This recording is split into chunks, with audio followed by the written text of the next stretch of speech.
Hi everyone, my name is Junon. I have a health science background and I'm the author of the book Truth and Empathy, How to Find Your Soulmate. And I'll put a link to the book below. This video is about the differences between INFJs and ISFJs.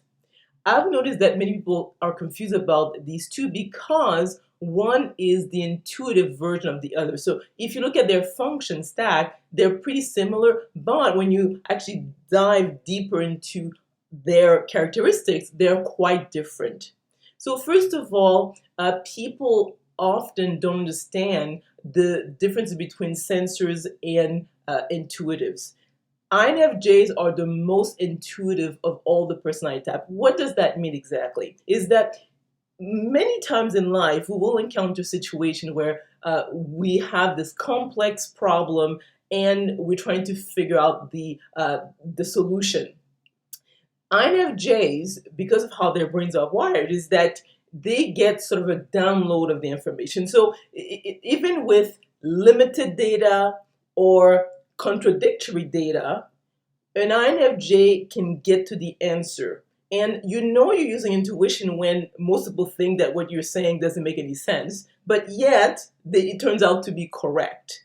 So for most people who are sensors, especially if they are the sensor judger type, it doesn't make sense because they have to gather data to see a pattern to predict what's going to happen. But with intuition is that you can sort of identify the exception versus the rule. So even, let's say, someone who's very intuitive will say, you know what, I dreamt of something, or I had this hunch that it was the right answer, even though logic, they say, it doesn't make sense. So I say to people, if you need pattern recognition to get to the answer, you're probably more of a sensor than an intuitive. And again, sensors do use intuition, but not to the degree of intuitives. And obviously with the INFJ being at the higher end, then you'll see that there's something that it happens more often. And you'll see when it comes to, let's say, intuition, is that it's not something that you can force.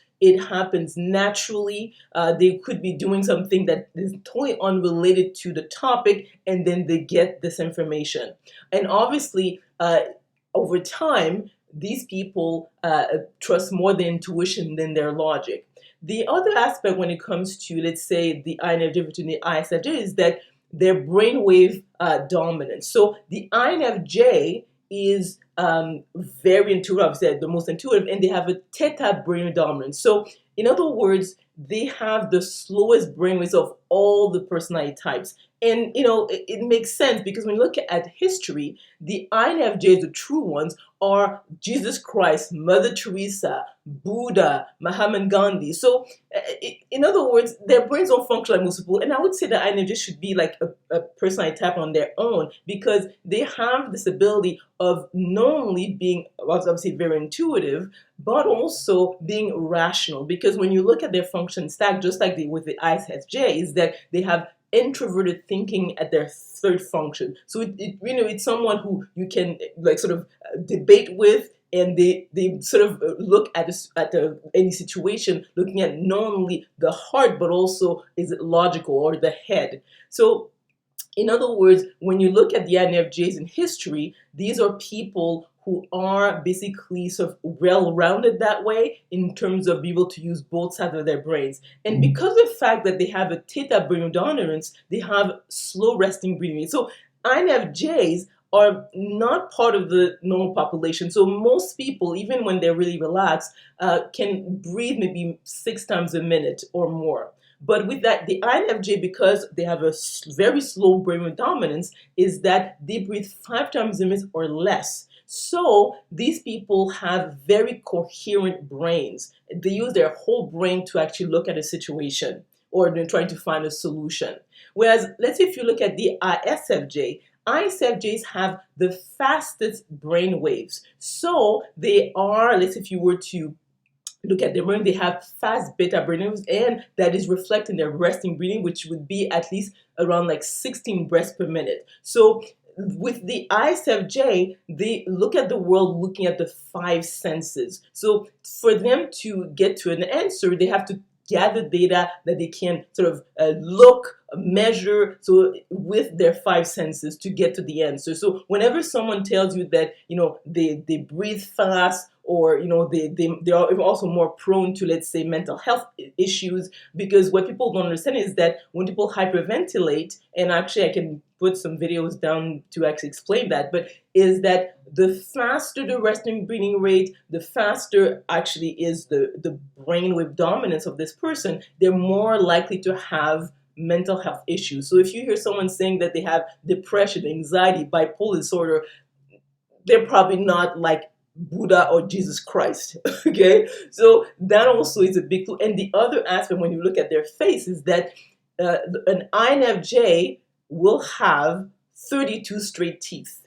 With the ISFJ, because the fact they hyperventilate to the mouth, they will have crooked teeth. Even after removing their wisdom teeth, they will still have crooked teeth. So again, these are things that most people have not noticed, but I think that if you actually get deeper into the whole physiology of it, then you can understand. The INFJ is a universal healer. That's why in history, saints were able to heal people from all types of diseases, because with a slow, coherent brainwave, they have also this really positive, strong energy that has a healing effect on others. With the sensor judges like the ISFJ, but the ISFJ could actually have a healing effect on the other sensor judges, in that group, but they will not have a healing effect on the other main groups, like let's say the sensor perceivers or the intuitive thinkers. They simply will not have this effect.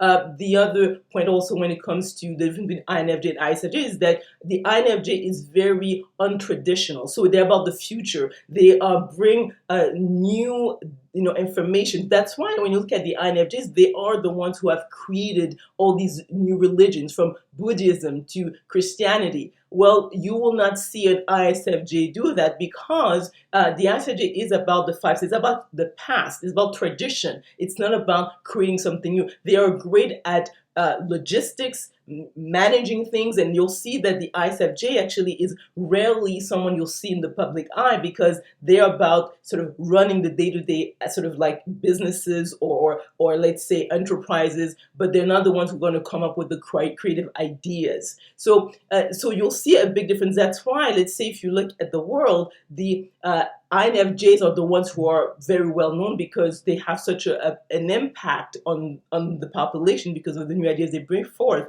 whereas the ISFJ are more in the background. So let's see if we look at examples of, like, let's say day-to-day now, like it's a modern ISFJ to INFJs. An INFJ for me would be someone like David R. Hawkins. He's a psychiatrist, a spiritual teacher, and actually I will put a video about his personality type assessment in this description, so you can understand what I'm talking about when it comes about bringing forth new ideas. Whereas someone who'd be an ISFJ, a good example would be Jordan Peterson. And again, I'll put a link to his personality type assessment so you understand the difference between the two. So in other words, interesting enough, although both have similar personality types, in terms of their relationship style, the INFJ and the ISFJ are very different. So an INFJ will have introverted intuition as their first function. The ISFJ will have introvert sensing as their first function. So they are at opposite ends. One actually has slow, coherent brain waves, like it's the theta type, so it's the slowest of all the 16 personality types, whereas the ISFJ will have fast, beta brain waves, which means that they're focused on the five senses.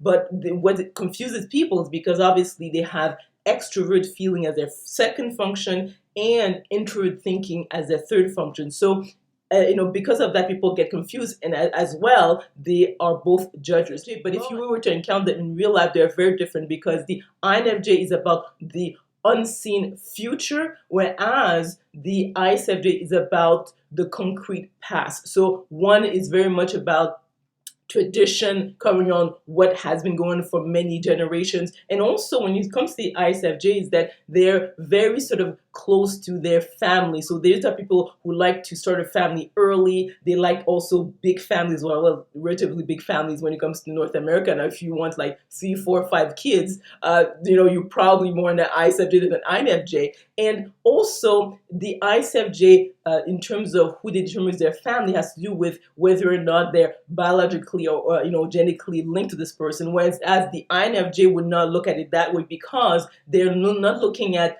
family as who is genetically linked to them, but whether or not this person is at the same level of spiritual evolution as themselves. So one of the main differences between INFJ and ISFJ is that what they perceive as being the cause of a particular event or phenomena.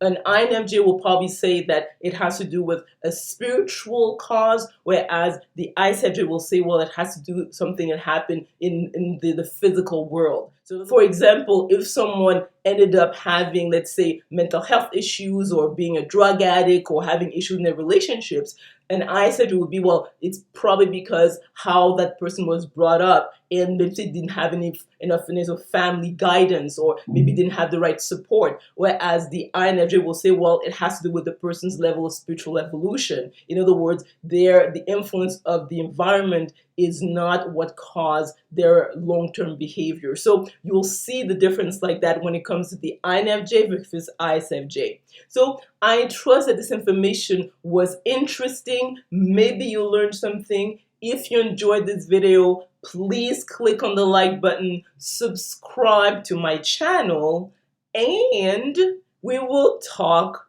soon.